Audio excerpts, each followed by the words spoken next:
Hi guys, welcome back to my channel. My name is Suranjali Seal, and like I always say, if you are somebody that loves literature and is all about literature, then this is the channel for you.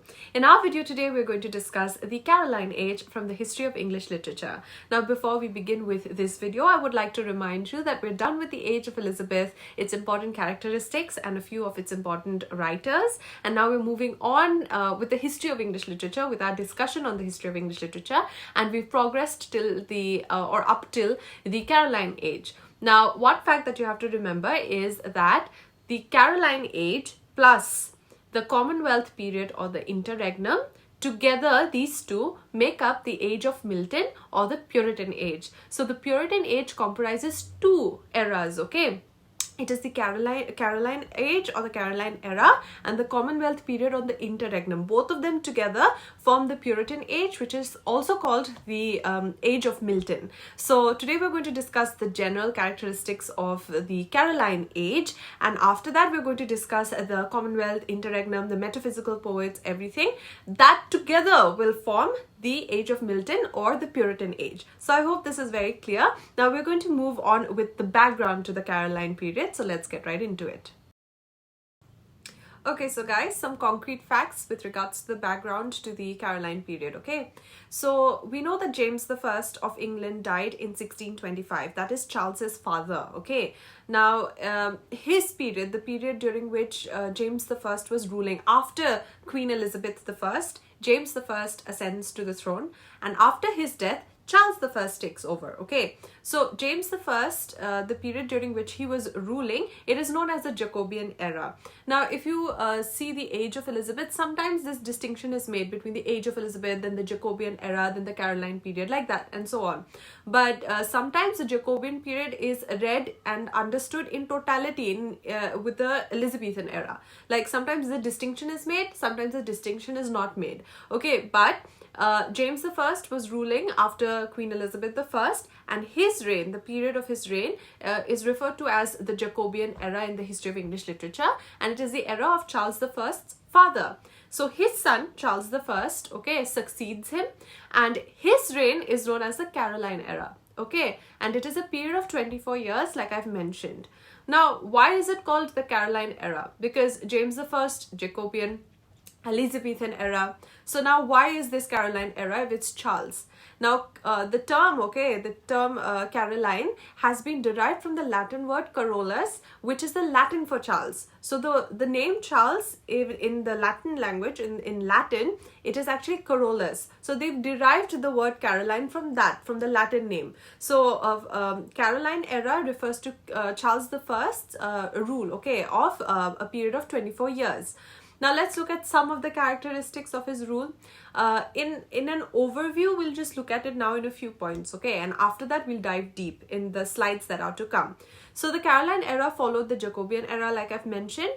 It overlapped with the English Civil War, okay? Why I use the word overlapped? If you just like highlight the word overlapped, because if you remember, that the Caroline Age lasts from 1625 to 1649, and in 1649 Charles I dies, okay? His death occurs in 1649, and the Civil War begins in 1642. So the beginning of the Civil War and a few years that it actually stretches, okay, the few years that it takes place, Charles I was living at that time, okay, before his death. So it overlaps with the English Civil War, and after his death, of course, it was followed by the interregnum and then the restoration in 1660. Now interregnum, like I said, we'll do it in a separate video, and the restoration also in a separate video. For now, we're just getting into the story, right, of the Puritan Age. So the first thing that we are covering is the Caroline period. So we have to look at Charles I.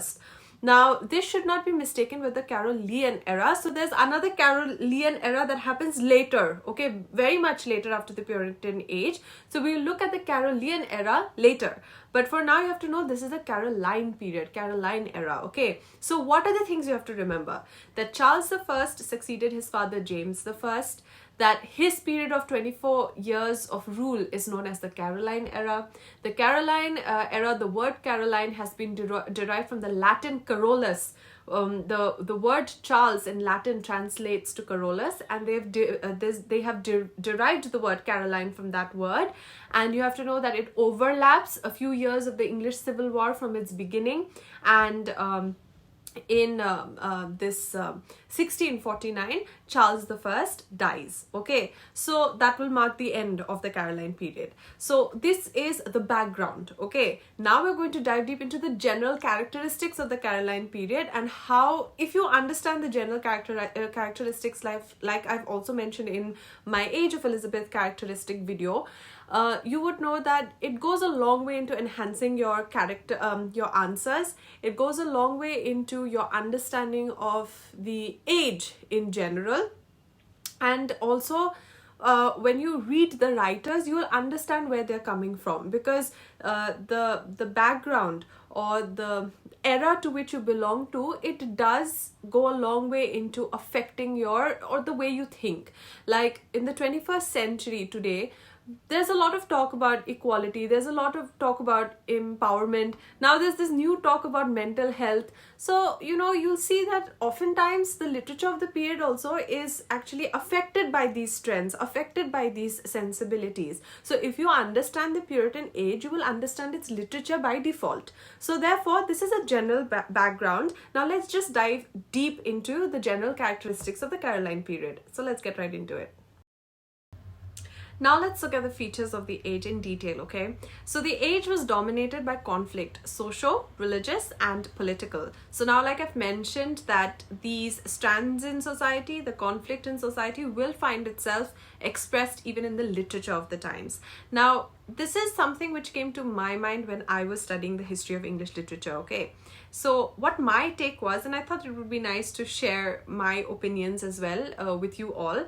So when I was studying this Caroline age, and I had just finished with the Elizabethan era, it struck me that when we consider the Elizabethan age, or if we even consider the Romantic age and the ages that come after, there's a particular strand, there's a unity in the literature that is produced. For example, in the Elizabethan era, drama is what thrives, okay? There's tragedy, comedy, okay, that is thriving. The sonnets that are thriving, poetry that is thriving during the Elizabethan era. There's sort of an overall unity when you think about the literature of the time. When you think about the Romantic age also, Romanticism, you're thinking about Wordsworth, Keats, Coleridge, there's a unity, I wouldn't say in themes or in content, because they're very different from each other, of course, but you can understand that, okay, this is from the Romantic age of literature. This literature suits the Romantic temperament, okay? The rise of the novel as well. So, there's a particular strand.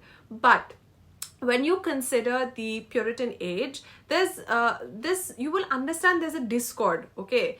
For example, you'll have the Cavaliers on the one hand, on the other hand you'll have metaphysical poetry, and then on the other hand again you might have the Spenserian poets, and then you'll have Milton later, who will be writing, who will be weaving his own magic, okay? So, or casting his own spells through his literature, captivating all of us. So, there's not one strand that you can say that, okay, this is now we know that it belongs to the Puritan age because it has been classified that way, but you cannot say that it's completely unified, because metaphysicals differ greatly with the Cavaliers, okay? So, there's no strand of similarity at all with them, okay? So, there's differences. And why is it so? Because the society itself was varied in its opinions at the time. There were a few who actually sided with the Roundheads. There were others who sided with the Cavaliers. There's some who even thought that, okay, we don't want to side with anyone, we just want peace, okay? So, the conflict actually leads to that differences. It leads to that variety also, okay? This is what I thought, and I think it makes sense also. So, the age was dominated by conflict, and it does find itself expressed in the literature of the time. Now, what was this conflict about? Why did this arise? It's because there was discontentment with the monarchy. Now, what happened with the monarchy that everybody was dissatisfied with, okay?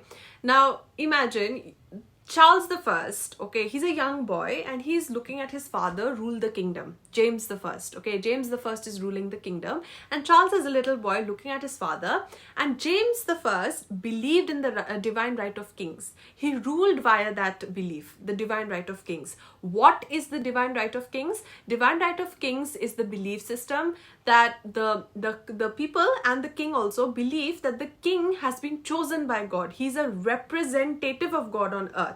Therefore, whatever rule he makes is something which you have to follow, because he's the representative of God on earth. So whatever rule he makes, whatever he chooses for himself and his people, probably must be right. Why again? Because he's the representative of God on earth. So because he's the chosen one, so to say, okay, because he has been chosen by God to lead, therefore whatever he does, the people accept. Okay, now he sees Charles the First, who is young now, he's seeing James the First rule this way, and when he succeeds to the throne, when he succeeds his father through the to the throne, he actually inherits this system of this belief system also. He too believes in the divine right of kings. Okay, but the issue was that King Charles's policies were not liked. Okay, what he did, that because he believed so strongly in the divine right of kings, he actually tilted, I mean, in one way you can say that it was dictatorship only, because his policies were not at all friendly and it was not very parliamentary also. Okay, so for example, king's non-parliamentary taxation and imprisonments without trial. So you can understand his rule, you can get a hint of his rule. Okay, non-parliamentary taxation, that means what we have today is parliamentary taxation. There are discussions, there are debates, there are policies made, then a bill is drafted, presented, and then you discuss, debate on the bill, and then you actually figure out what to tax, how much to tax, who to tax, you know, how much percentage should it be, you know, so that one group does not feel overburdened, so that it's a little fair for everybody. You understand? So parliamentary taxation, parliament is involved in these decision making processes. Okay, and imprisonments without trial, this is actually the final nail in the coffin of injustice. If somebody is actually imprisoned without trial, so without trial, that means the person who has been accused cannot even defend himself. What if he's an innocent? Then what? Imprisonment without trial. You understand? So he had a very arbitrary nature, okay, in his rule. So his rule was very arbitrary. It was not being liked by the parliament. There was unlawfulness of martial law. That is, if he wanted some work done, if he wanted his rule to be imposed, he would impose martial law also. So, you know, this was not liked by the parliament at all.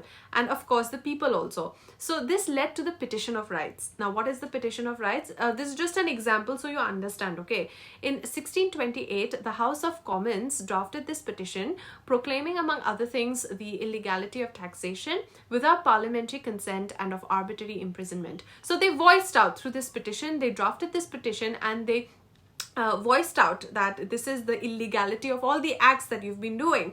Now, although Charles accepted this curtailment, of course he accepted it out of pressure, okay, because he did not want to fall out of confidence of the parliament, which was of course strong, and also the people. So he accepted it, he succumbed to the pressure and accepted it, but he refused to admit that these were new rights. Even though it became an act, he refused to admit that these were new rights. That means after it was passed as an act, okay, this illegality of taxation and arbitrary imprisonment, after it became an act that you're not allowed to do it, he probably continued to do it. Okay, so that led to a discord between Charles the First and the parliament. Okay, so this discord between the king and his supporters is what we know now is the royalists versus the parliamentarian opposition. Okay, so there were the royalists on one side, who are also called cavaliers. Who are the cavaliers? They supported absolute monarchy as in divine right of kings, absolute monarchy. Okay, you don't need any parliament, you don't need any, the king will the one whose yes is yes and no is no. Okay, so you have the cavaliers, and on the other side you had the parliamentary opposition, who are known as the roundheads. Okay, now roundheads sought constitutional monarchy. Now constitutional monarchy is the one which is prevalent even today in the UK. They have an unwritten constitution, right? So even if we consider, say, the Indian state, okay, what do? We have a constitution which grants us rights, but even more important than that is that the constitution limits the government. You have to understand what I mean here. Limits the government, the constitution. How is it limiting the government?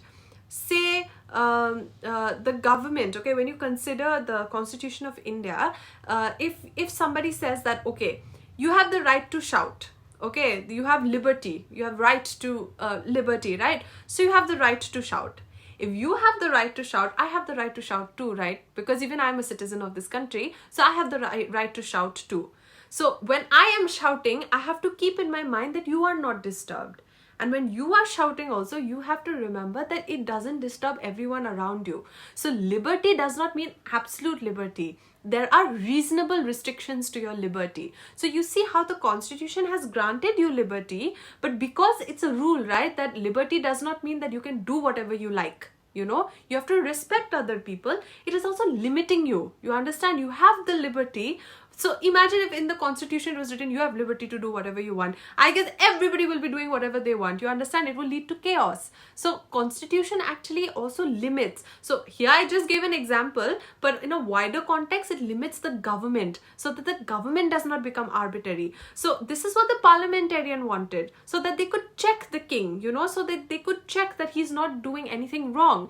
But what the Cavaliers or the Royalists wanted, they supported the absolute monarchy, that the king would be the one who would decide everything.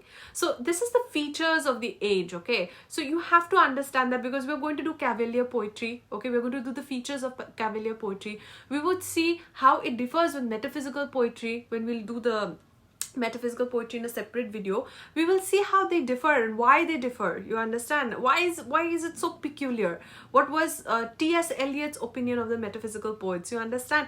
We have to look at all of that.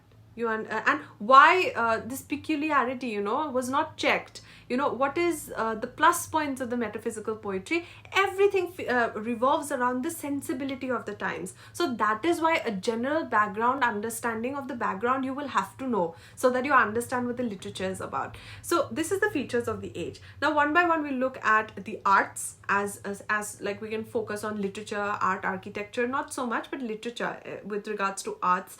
Then we'll look at the philosophy of the time, and we'll progress. It's a very short video, we'll progress gradually, but what happens is this will help you understand and frame your answers as well. So let's get right into it.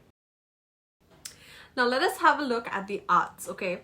So if you remember my Ben Jonson video, I had already mentioned there that after Shakespeare, during the time that Ben Jonson was writing, drama was already in a state of decline, okay? And now in this period, the Caroline period, drama had declined considerably, okay? Highest standards of art and architecture all flourished under the patron of the king. That is King Charles I. He was a patron of art and architecture, okay? So they were all impacted by the political and religious controversies of the age, which is likely. I told you time and again that the sentiments and the sensibilities of the time go a long way into affecting its art, architecture, literature as well. So there's this poetry. There are two types of poetry which is particularly of interest to us. The first is Cavalier poetry and the second is metaphysical poetry. So Cavalier poetry, let us have a look at Cavalier poetry. So Cavalier poetry is by whom? A school of 17th century poets supported King Charles I during the English Civil War, 1642 to 1651. Now in the previous slide I had just mentioned that there were a group of supporters who supported King Charles I, the Royalists, who are also called Cavaliers. They are the ones who actually wrote Cavalier poetry. They are the ones who wrote poems that would impress King Charles I, and also he would patronize them. He would support them in return, okay? Charles I supported the poets who created the art that he craved, okay? Promoted seizing the day and opportunities, you know, they were promoting positives. Seize the day, who's known tomorrow, live for today, seize opportunities that come to you. Now, psychologically, this also has an impact. You can understand that because these poems were being composed and they were to the liking of the king, but also if common people read them, for a moment also they would think, right, that what's the use of conflict? Let's seize the day. So, I mean, if you think it in that aspect, so these were also playing social roles, right? If you can think that way, literature has always been like that. It is a reflection of the society, of the sensibility, and literature also goes in a long way to fulfilling social roles. It makes us think. So the Cavaliers were writing about positives, okay, because they were in support of the king, and they also were supported in return by the king. So you know, they were actually promoting positives, okay, at a time of conflict. Okay, then platonic love was another theme. The term cavalier was first used by roundheads, remember, the people who were the parliamentarians, okay, the roundheads. They first used it as a term of abuse, okay, for these supporters of the king. They used to call them cavaliers. It was like a term of abuse in the beginning, but later it came to be used generally. Okay, this was a term of abuse for the wealthier royalist supporters of the king, of King Charles I and his son Charles II of England during the English Civil War, the interregnum and the Restoration. Okay, so you see, the focus here is for the wealthier royalist supporters. Wealthier, you know, they had it all in life, so therefore they were promoting, you know, seize the days, seize opportunities. You know, they were promoting the positives, okay, at a time of conflict. Then we come to the metaphysical poets. Now, metaphysical poetry we're going to discuss in a separate video, okay? But for now, just remember that the Puritan age was an age of confusion, okay? And medieval standards of chivalry, impossible loves and romances perished. It is true, okay? Because medieval standards of, you know, a damsel in distress, she'll wait for a knight in shining armor, all of that did not make sense anymore now. Because in the Elizabethan period, you know, science had also progressed. That spirit of questioning, if you have, again, I'm repeating, if you haven't watched my Elizabethan era video, please make sure you watch it. So the scientific temper age of exploration, England had opened herself up to the world. So now that medieval idea of actually waiting at home for somebody to come and rescue you, and all of that perished, okay? The medieval focus, okay, was actually blurred now. No more, okay, it perished. So absence of any fixed standards of literary criticism equals to, that means would lead to, nothing to prevent the exaggeration of the metaphysical poets. So, you know, the absence of any fixed standards of literary criticism would actually make you actually point out the positives and negatives of a piece of work, right? The plus points and the negatives, you know, the more you criticize, the more actually you can understand the worth of a particular work. I agree with this, okay? There's positive criticism, constructive criticism, they say, that's the word, constructive criticism, which actually helps in bettering yourself. So, you know, in the absence of any criticism in an age of conflict, there was nothing to actually check the metaphors used by the metaphysical poets, you know, metaphysical conceit, extended metaphor. Like, it was not just one line, the metaphor would go on and on and on and on. You know what is the difference between the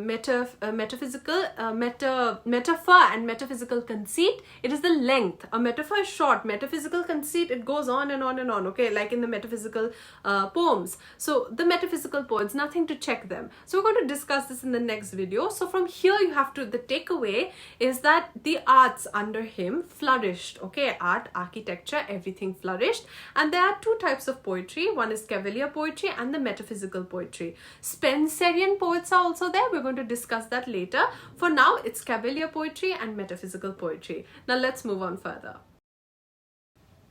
Okay, so guys, we are going to discuss the philosophy of the time that was prevalent, okay? Now see, if you have followed my videos one by one or one after the other from the Elizabethan era, then we went on to the Jacobean, or we discussed in detail Francis Bacon, okay? We've discussed his thoughts, his thought processes, the characteristic of the Elizabethan era which actually influenced him as well. It was the age of exploration. It was the age of scientific temperament, where science, mathematics, astronomy was the norm of the time in the age of Elizabeth. Then we have Francis Bacon, who actually contributed immensely in the field of science, philosophy and literature. So if you haven't watched my Age of Elizabeth videos, and if you haven't watched my video on Francis Bacon, make sure you do so, because they will help you in the general understanding of the history of English literature.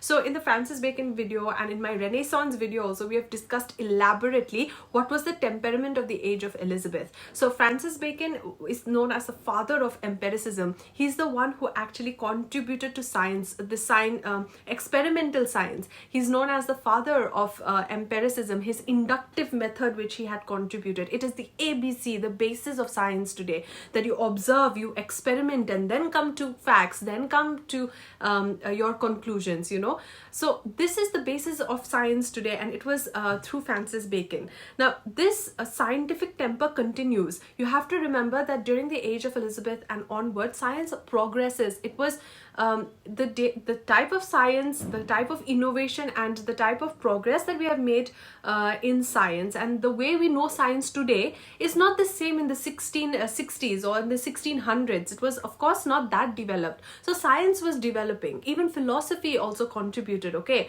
so between Francis Bacon, that is his first suggestion of the inductive method, between him and the Royal Society, there's something which we will look at it, some institution which we know as the Royal Society. Okay, between him and the Royal Society, its establishment, there's the Caroline period. There's a Caroline period, okay, in between, and all the people who form the Royal Society are school-going boys at this period. They're young kids, okay, at this period, during the Caroline period. That's why it's important, because they all grow up, okay, in this conflicting society, in this conflicted atmosphere. They grow up and then they form the Royal Society. Now, what is the Royal Society? It is a learned society and the UK's National Academy of Sciences. Okay, it is a National Academy of Sciences of the UK. It fulfills a number of roles, promoting science and its benefits, recognizing excellence in science, supporting outstanding science, providing scientific advice for policy, education, and public engagement, fostering international cooperation, granted royal charter by King Charles II in 1660. So King Charles II, who is the son of King Charles I, who we are discussing now, so his son, King Charles I's son, King Charles II, granted royal charter, that is a formal recognition to the Royal Society in 1660. Okay, so it was formally recognized, okay, in 1660.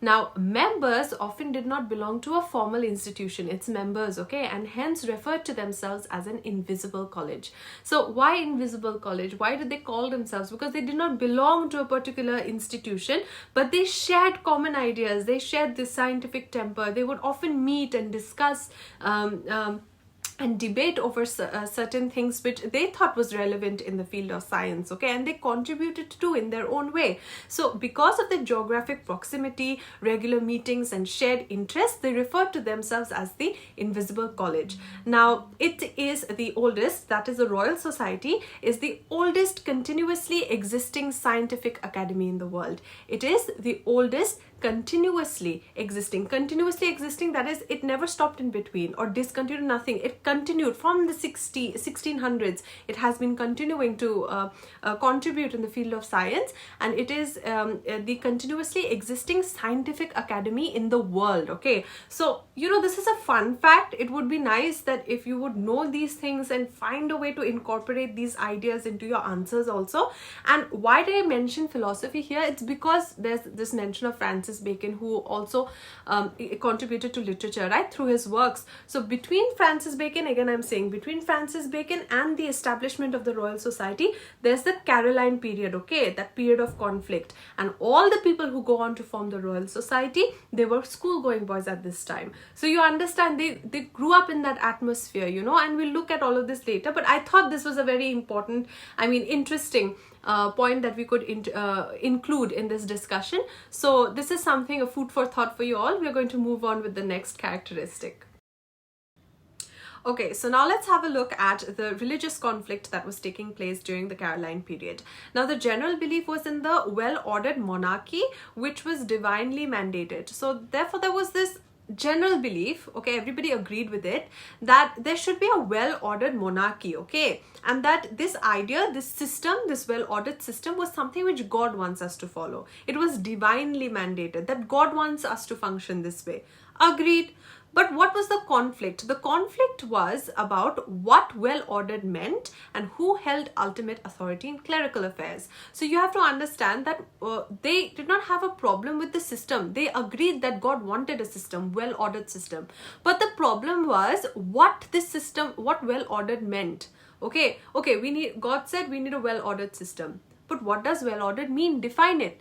Now the king would define well-ordered in a way that would suit him, that would be profitable for him. The parliamentarians would define it in a way that would be profitable for them. So you understand, it was being interpreted in different ways, and that led to the conflict.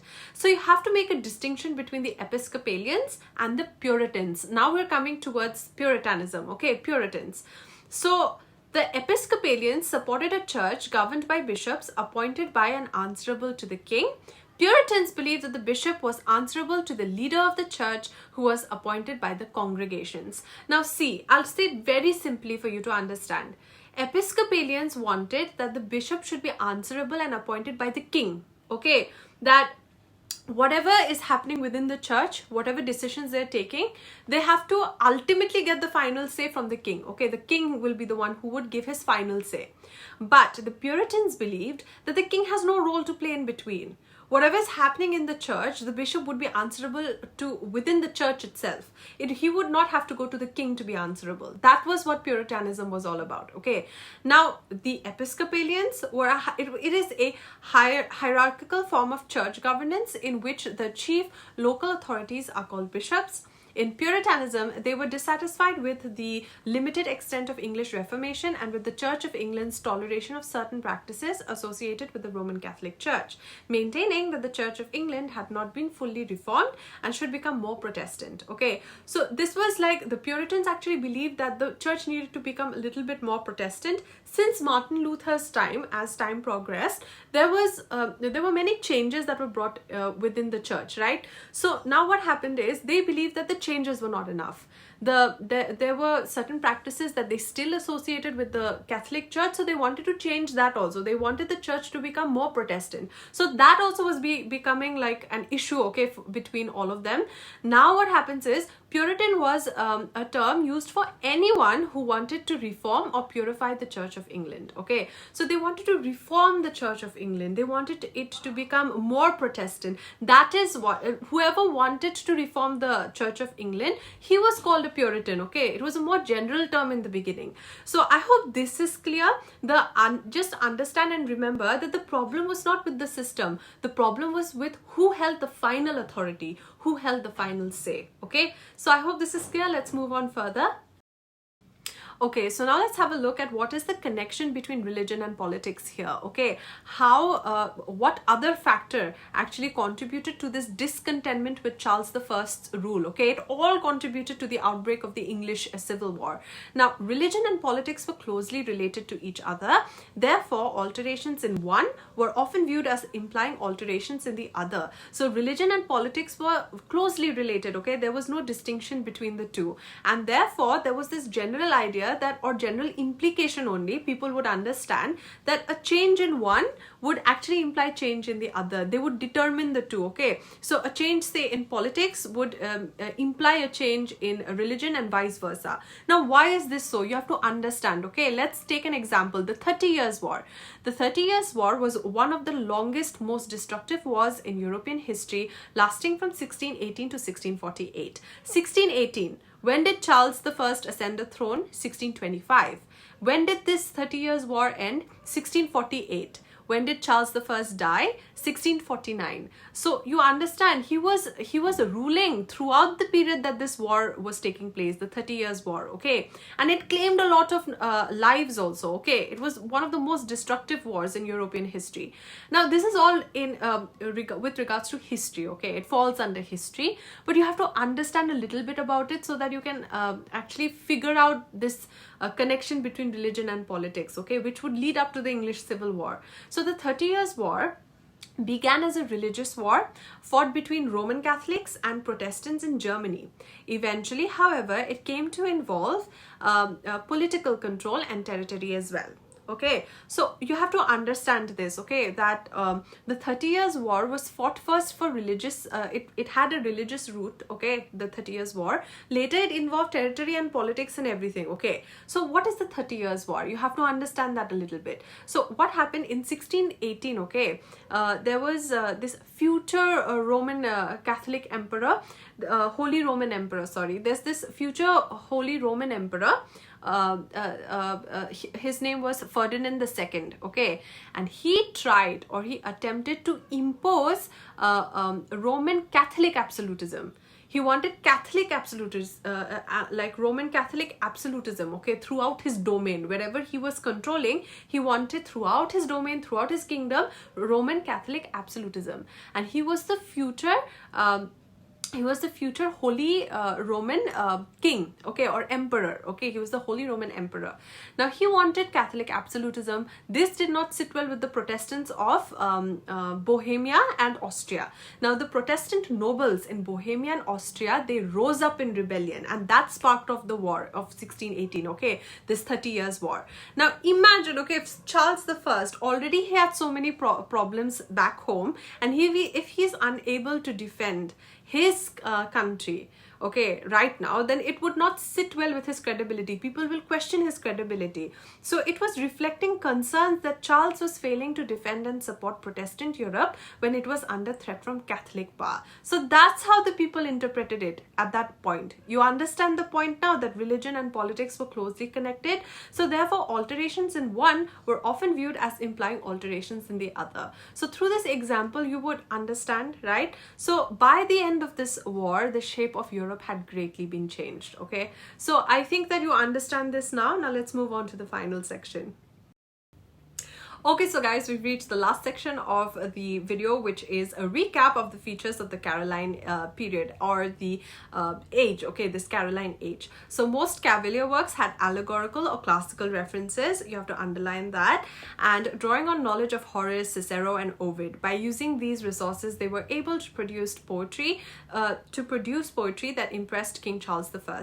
So because he was a patron of art and architecture, you understand, so he must have had good taste also. So they drew on classical references and they made their works allegorical, and this was to the pleasure of the king, okay. This is what he liked.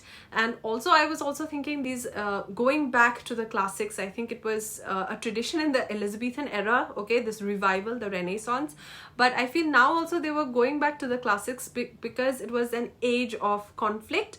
So you go back to the golden age always, right? So I think that they were also going back to the classics in order to remind themselves, you know, of the glory. So okay, so there were classical references and allegorical. This is just a personal opinion, I'm just sharing it with you.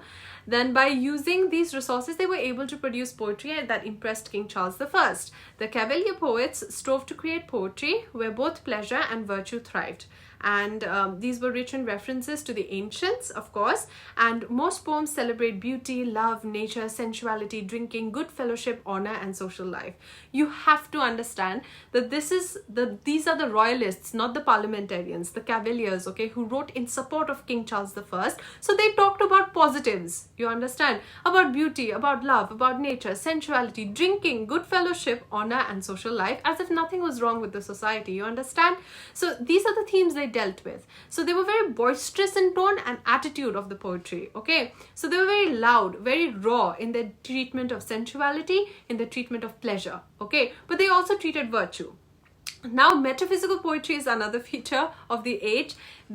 Metaphysical poetry in its own is a different topic altogether, okay. We can go on and on about metaphysical poetry. It's very interesting to study. We are going to discuss metaphysical poetry in the next video, which I'm going to upload, and it is a separate video altogether, okay. We're going to do that there in detail. And finally, Platonic love. This also we're going to discuss in the metaphysical poetry video. So this is a recap of the literature of the Caroline period, and with this we've come to the end of the video, and I really hope that this video has been helpful for you.